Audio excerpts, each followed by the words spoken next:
12 Years a Slave, Chapter 6. The very amiable, pious-hearted Mr. Theophilus Freeman, partner or co-signee of James H. Birch and keeper of the slave pen in New Orleans, was out among his animals early in the morning, with an occasional kick of the older men and women, and many a sharp crack of the whip about the ears of the younger slaves. It was not long before they were all astir and wide awake. Mr. Theophilus Freeman bustled about in a very industrious manner, getting his property ready for the sales room, intending, no doubt, to do that day a rousing business. In the first place, we were required to wash thoroughly, and those with beards to shave. We were then furnished with a new suit each, cheap but clean. The men had hat, coat, shirt, pants, and shoes, the women frocks of calico and handkerchiefs to bind about their heads. We were now conducted into a large room in the front part of the building to which the yard was attached in order to be properly trained before the admission of customers. The men were arranged on one side of the room, the women on the other. The tallest was placed at the head of the row, then the next tallest, and so on, in the order of their respective heights. Emily was at the foot of the line of women. Freeman charged us to remember our places, exhorted us to appear smart and lively, sometimes threatening and again holding out various inducements. During the day he exercised us in the art of looking smart and of moving to our places with exact precision. After being fed in the afternoon, we were again paraded and made to dance. Bob, a colored boy who had sometime belonged to Freeman, played on the violin. Standing near him, I made bold to inquire if he could play the Virginian reel. He answered he could not, and asked me if I could play. Replying in the affirmative, he handed me the violin. I struck up a tune and finished it. Freeman ordered me to continue playing and seemed well pleased, telling Bob that I far excelled him, a remark that seemed to grieve my musical companion very much. Next day, many customers called to examine Freeman's new lot. The latter gentleman was very loquacious, dwelling at much length upon our several good points and qualities. He would make us hold up our heads, walk briskly back and forth, while customers would feel our hands and arms and bodies, turn us about, ask us what we could do, make us open our mouths and show our teeth, precisely as a jockey examines a horse which he is about to barter for or purchase. Sometimes a man or woman was taken back to the small house in the yard, stripped and inspected more minutely. Scars upon a slave's back were considered evidence of a rebellious or unruly spirit and hurt his sale. One old gentleman who said he wanted a coachman appeared to take a fancy to me. From his conversation with Birch, I learned he was a resident in the city. I very much desired that he would buy me, because I conceived it would not be difficult to make my escape from New Orleans on some northern vessel. Freeman asked him $1,500 for me. The old gentleman insisted it was too much, as times were very hard. Freeman, however, declared that I was sound and healthy, of a good condition, and intelligent. He made it a point to enlarge upon my musical attainments. The old gentleman argued quite adroitly that there was nothing extraordinary about the nigger, and finally, to my regret, went out, saying he would call again. During the day, however, a number of sales were made. David and Caroline were purchased together by a Natchez planter. They left us, grinning broadly and in the most happy state of mind, caused by the fact of their not being separated. Lethe was sold to a planter of Baton Rouge, her eyes flashing with anger as she was led away. The same man also purchased Randall. The little fellow was made to jump and run across the floor and perform many other feats, exhibiting his activity and condition. All the time the trade was going on, Eliza was crying aloud and wringing her hands. She besought the man not to buy him unless he also bought herself and Emily. She promised in that case to be the most faithful slave that ever lived. The man answered that he could not afford it, and then Eliza burst into a paroxysm of grief. Weeping plaintively, Freeman turned round to her savagely with his whip in his uplifted hand, ordering her to stop her noise or he would flog her. He would not have such work, such sniveling, and unless she ceased that minute, he would take her to the yard and give her 100 lashes. Yes, he would take the nonsense out of her pretty quick. If he didn't, might he be dead. Eliza shrunk before him and turned to wipe away her tears, but it was all in vain. She wanted to be with her children, she said, the little time she had to live. All the frowns and threats of Freeman could not wholly silence the afflicted mother. She kept on begging and beseeching them most piteously not to separate the three. Over and over again, she told them how she loved her boy. A great many times she repeated her former promises, how very faithful and obedient she would be, how hard she would labor day and night to the last moment of her life if he would only buy them all together. But it was of no avail. The man could not afford it. The bargain was agreed upon, and Randall must go alone. Then Eliza ran to him, embraced him passionately, kissed him again and again, told him to remember her, all the while her tears falling in the boy's face like rain.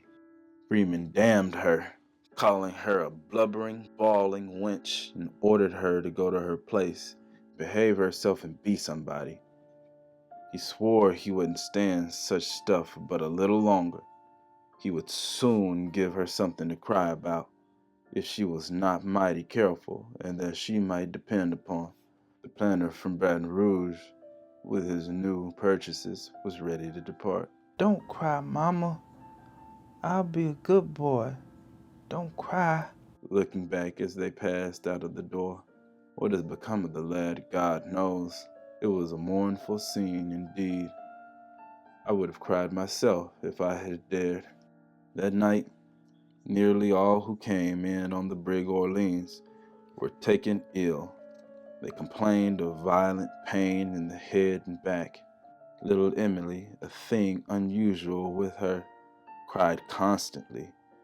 In the morning, a physician was called in, but was unable to determine the nature of our complaint. While examining me and asking questions touching my symptoms, I gave it as my opinion that it was an attack of smallpox, mentioning the fact that Robert's death as the reason of my belief.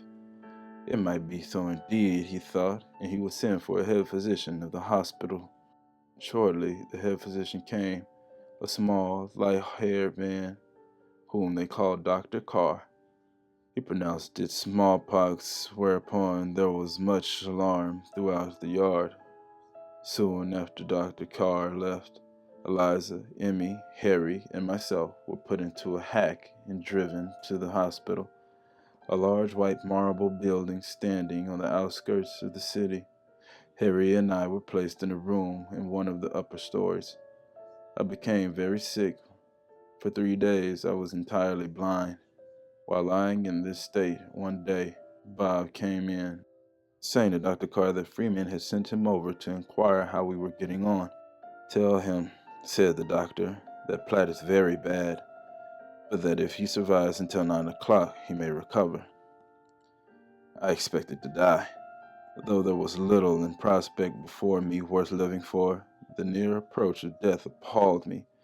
I thought I could have been resigned to yield up my life in the bosom of my family, but to expire in the midst of strangers, under such circumstances, was a bitter reflection. There were a great number in the hospital, of both sexes and of all ages. In the rear of the building, coffins were manufactured. When one died, the bell tolled, a signal to the undertaker to come and bear away the body to the potter's field. Many times, each day and night, the tolling bell sent forth its melancholy voice, announcing another death, but my time had not yet come. The crisis having passed, I began to revive, and at the end of 2 weeks and 2 days, returned with Harry to the pen, bearing upon my face the effects of the malady, which to this day continues to disfigure it. Eliza and Emily were also brought back next day in a hack, and again were we paraded in the sales room for the inspection and examination of purchases. I still indulged the hope that the old gentleman in search of a coachman would call again, as he had promised, and purchase me. In that event, I felt an abiding confidence that I would soon regain my liberty. Customer after customer entered, but the old gentleman never made his appearance. At length, one day, while we were in the yard, Freeman came out and ordered us to our places in the great room. A gentleman was waiting for us as we entered, and inasmuch as he will be often mentioned in the progress of this narrative, the description of his personal appearance and my estimation of his character at first sight may not be out of place. He was a man above the ordinary height, somewhat bent and stooping forward. He was a good-looking man, and appeared to have reached about the middle age of life. There was nothing repulsive in his presence, but on the other hand, there was something cheerful and attractive in his face and in his tone of voice. The finer elements were all kindly mingled in his breast, as any one could see. He moved about among us, asking many questions as to what we could do, and what labor we had been accustomed to, if we thought we would like to live with him, and would be good boys if he would buy us, and other interrogatories of like character. After some further inspection and conversation touching prices, he finally offered Freeman $1,000 for me, $900 for Harry, and $700 for Eliza. Whether the smallpox had depreciated our value, or from what cause Freeman had concluded to fall $500 from the price I was before held at, I cannot say. At any rate, after a little shrewd reflection, he announced his acceptance of the offer. As soon as Eliza heard it, she was in agony again. By this time, she had become haggard and hollow-eyed with sickness and with sorrow. It would be a relief if I could consistently pass over in silence the scene that now ensued. It recalls memories more mournful and affecting than any language can portray. I have seen mothers kissing for the last time the faces of their dead offspring. I have seen them looking down into the grave as the earth fell with a dull sound upon their coffins, hiding them from their eyes forever. But never have I seen such an exhibition of intense, unmeasured, and unbounded grief as when Eliza was parted from her child. She broke from her place in the line of women, and rushing down where Emily was standing, caught her in her arms.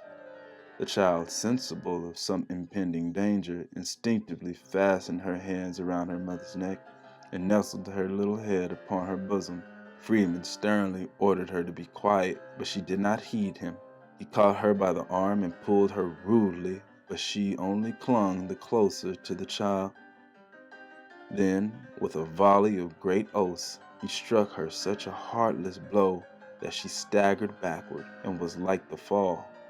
Oh, how piteously then did she beseech and beg and pray that they might not be separated. Why could they not be purchased together? Why not let her have one of her dear children? Mercy, mercy, master. Please, master, buy Emily. I can never work any if she is taken from me. I will die.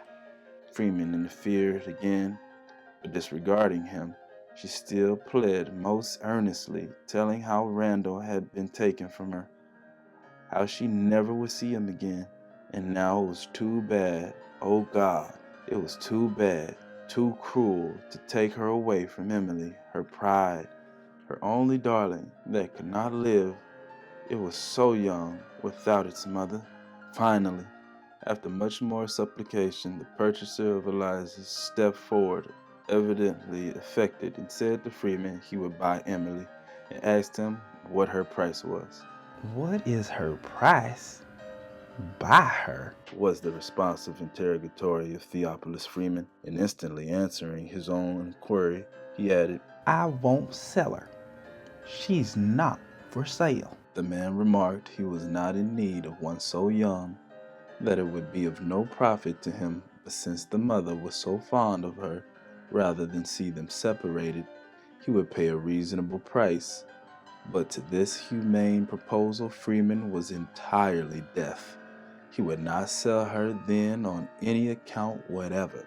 There were heaps and piles of money to be made of her, he said, when she was a few years older. There were men enough in New Orleans who would give $5,000 for such an extra handsome fancy piece as Emily would be, rather than not get her. No, he would not sell her then.